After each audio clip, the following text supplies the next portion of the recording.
જય શ્રી કૃષ્ણ. તમે જોઈ શકો છો કે તમને એકદમ કોડિયા દેખાય છે. જેમ જેમ આગળ વધશો તેમ તેમ તમને મારા બાળકોની ક્રિએટિવિટી દેખાશે.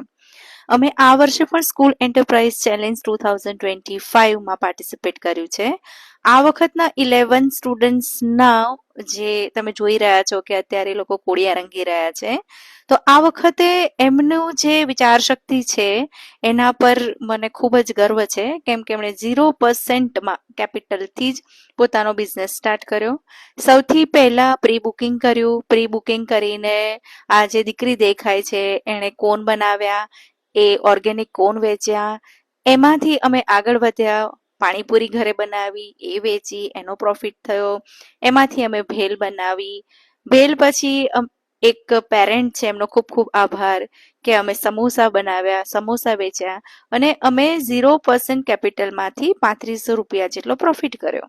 એમાંથી ગઈકાલે અમે કોડિયા લાવ્યા છે. તમારા લગભગ 501 જેટલા કોડિયા છે. અહીંયા તમે બધા મારા બાળકો જુઓ કે જે એમની ક્રિએટિવિટીથી કોડિયા ઉપર અલગ અલગ ડિઝાઇન કરી રહ્યા છે.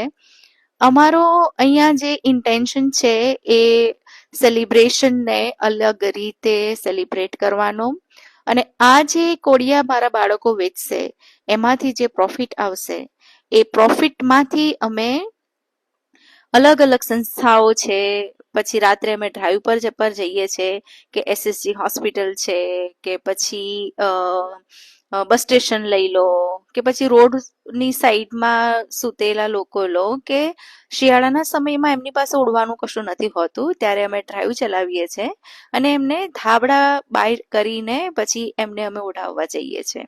સેકન્ડ, મને પ્રાઉડ એટલા માટે થાય કે આ બધા બાળકો તમે જુઓ છો, એક ડ્રોઈંગ, પેઇન્ટિંગ એવી એક્ટિવિટી છે કે જે તમારા સ્ટ્રેસ લેવલને એકદમ ડાઉન કરી દે. અહીંયા તમે જુઓ, તમને દીકરીઓ પણ દેખાશે, દીકરાઓ પણ દેખાશે. એવો કોઈ ભેદ નથી કે દીકરી જ ખાલી કલર કરે, બધા સાથે મળીને કરે છે.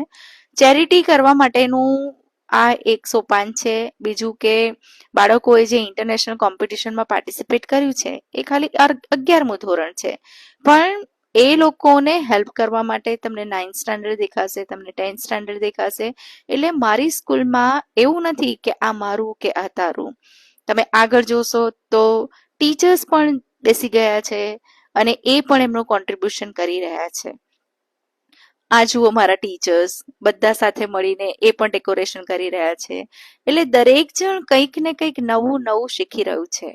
NEP 2020 આપણને એ જ શીખવાડે છે કે બે જે બુક છે, બુકના 2 કવર પેજ વચ્ચેનું જીવન નથી, પણ એની બહારની દુનિયા પણ ઘણી બધી છે. આ મારી 11th સ્ટાન્ડર્ડની દીકરીઓ છે કે જે અલગ અલગ આઈડિયાઝ સાથે આવે છે અને અલગ અલગ જે એમના આઈડિયાઝ છે એમનાથી એમણે ઘણું બધું નવું નવું કર્યું છે.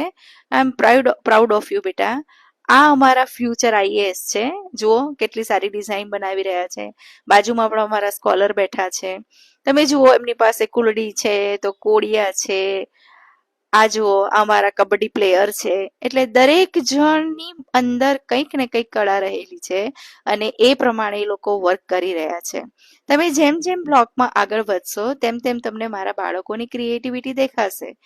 અલગ અલગ સ્ટોનથી કામ કરવું, એક્રેલિક કલર યુઝ કરવા, વોટર કલર યુઝ કરવા, કયો કલર યુઝ કરવો, એ બધું જ યુઝ કરીને લોકો નવું નવું કંઈક બનાવી રહ્યા છે. જુઓ આ કુલડી પેઇન્ટ કરી રહ્યો છે.